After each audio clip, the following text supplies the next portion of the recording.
how to fix eFootball error code 202600. So if you're facing an error code of 202600, or if it says unable to purchase coins, then what you need to do is first you need to open up your eFootball application. Now after opening your application, if you have this kind of interface, which says unable to purchase, an unexpected error has occurred with an error code, which is 202600. Then first you need to open your application. Now once you open your application, you need to go with extras, which will be on the top right. Once you're on your extras, you will have support option on the bottom left. Go with support. Then you will have an option of services and info. Tap on services and info.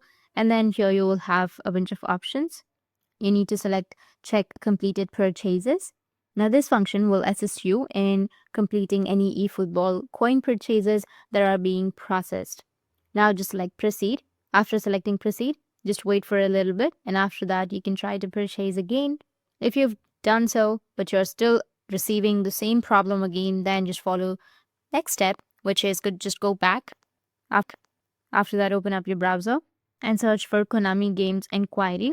Here you need to select your country or your region, and then scroll all the way down and you'll have support option. Tap on support and then go with the support center, or just go with submit a ticket or tag.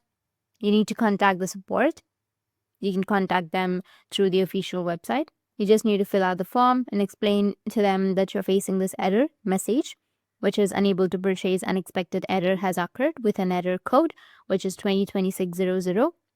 And after that, they will be able to assist you. And that's it. And if you have any questions, feel free to comment below. Thanks for watching.